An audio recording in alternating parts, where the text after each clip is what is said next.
I went to bed with backache, hours later I was fighting for my life. This story interested you? Come with me. After almost dying, Sadie Kemp is facing all 4 of her limbs being amputated, but she is determined to come back fighting. On the wall in her hospital room, Sadie Kemp has her bucket list pinned up. The items are varied, from visiting Los Angeles to learning to watching her son go to prom. And she's determined to tick them all off. But she's aware that she's got a long road to go before she's fully recovered. At the moment she can't even feed herself. The mom of 2 had her whole world turned upside down on Christmas Day last year.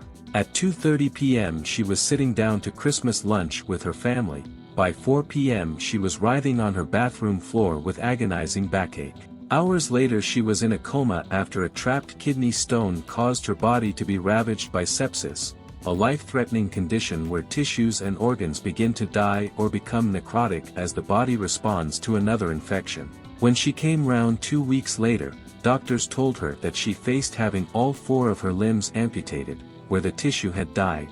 Sadie, 34, who is mom to Kenzie, 16, and Hendrix, 2, and lives in Peterborough, says, "When I woke up from the coma, I was told all my limbs may need to be amputated. I was absolutely devastated. I turned to my mom and said she should have pulled the plug on the life support machine.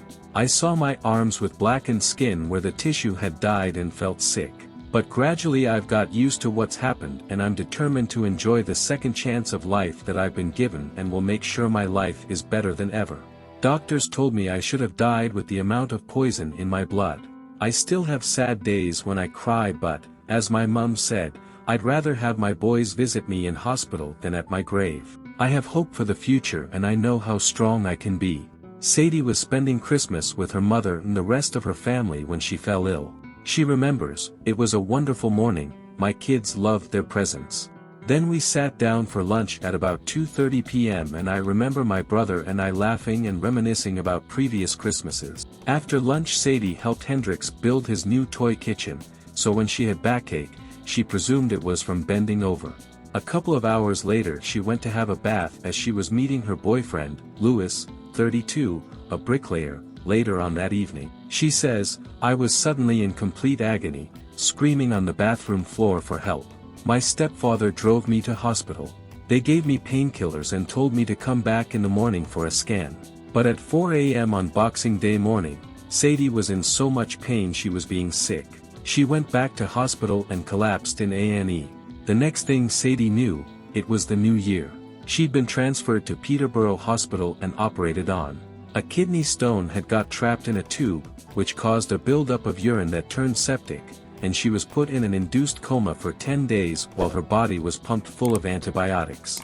She says, "When I came round, I was delirious. But after a few days I took in what they had said about amputating my limbs and I thought my life might as well be over. All I could think about was what I wouldn't be able to do. How would I look after my children? How could I work again?" I was sobbing, unable to picture my life. But incredibly, Sadie's tissues started to heal. And doctors believe that she will keep her arms, though there is no hope for her fingers.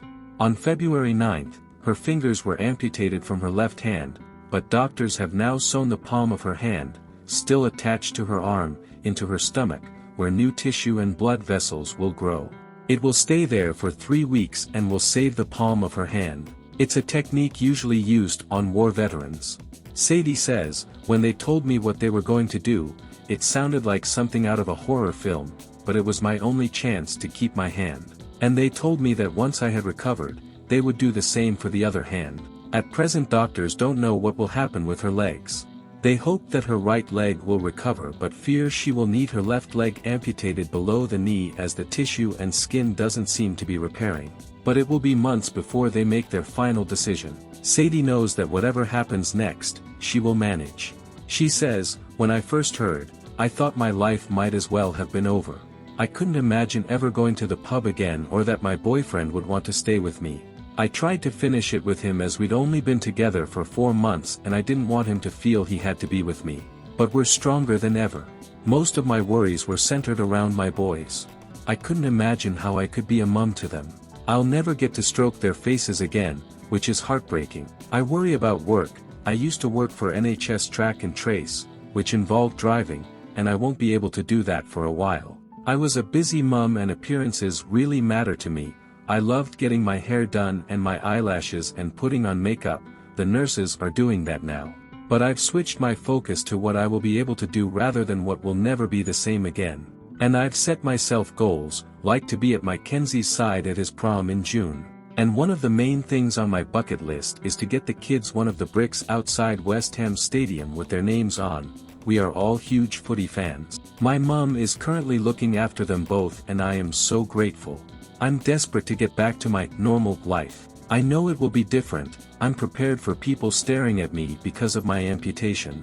I'm just grateful to be here and have the chance of a better life with my boys. I know that I will get through this. I'm a warrior.